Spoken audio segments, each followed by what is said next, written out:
श्री गीता जी के चौथे अध्याय का महात्म्य। भगवान बोले, हे लक्ष्मी, जो पुरुष गीता जी का पाठ करते हैं उनके स्पर्श मात्र से जीव अधम देह से छूटकर मुक्ति को प्राप्त होता है। लक्ष्मी जी ने पूछा, हे महाराज, गीता जी का पाठ करने वाले को स्पर्श कर कोई जीव मुक्त भी हुआ है? तब श्री भगवान ने कहा, हे लक्ष्मी, तुमको मुक्त हुए की एक पुरातन कथा सुनाता हूँ। भागीरथी गंगा जी के तट पर श्री काशी नगरी है। वहाँ एक वैष्णव रहता था।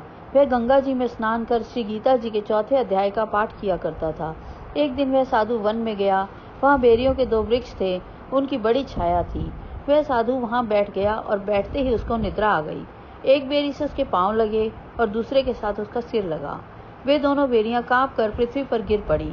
पत्ते उनके सूख गए। परमेश्वर के कहने से वे दोनों बेरियां ब्राह्मण के घर जा पुत्री हुई।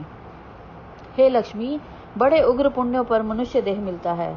फिर ब्राह्मण के घर जन्म लेकर उन दोनों लड़कियों ने तपस्या करनी आरंभ की। जब वे दोनों बड़ी हुई तब उनके माता पिता ने कहा, हे पुत्रियों, हम तुम्हारा विवाह करते हैं। तब उन दोनों ने माता पिता से कहा, हम विवाह नहीं करेंगी। उनको अपने पिछले जन्म की खबर थी। वे सुंदर जाति में जन्मी थी। उन्होंने कहा कि हमारे मन में एक कामना है, परमेश्वर यह पूर्ण करें तो बहुत भली बात है।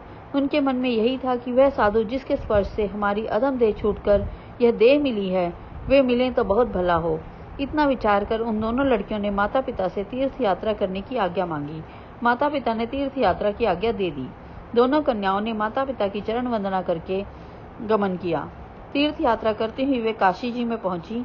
वहां जाकर देखा वह तपस्वी बैठा है, जिसकी कृपा से वे बेरी की देह से छूटी थी।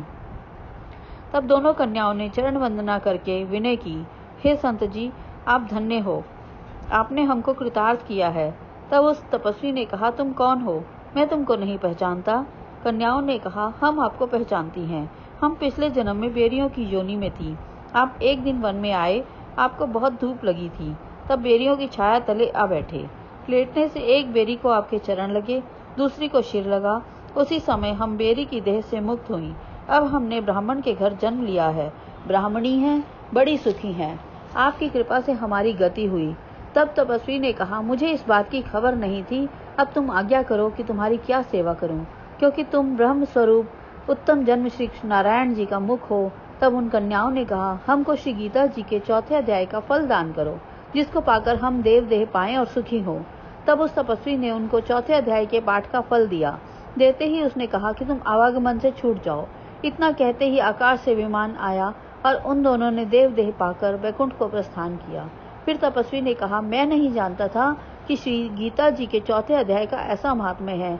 तब वह मन वचन कर्म से नित्य प्रति पाठ करने लगा। श्री नारायण जी ने कहा, हे लक्ष्मी, यह चौथे अध्याय का महात्म्य है जो मैंने तुमको सुनाया है। इस प्रकार गीता के चौथे अध्याय का महात्म्य समाप्त हो। बोल श्री कृष्ण भगवान की जय।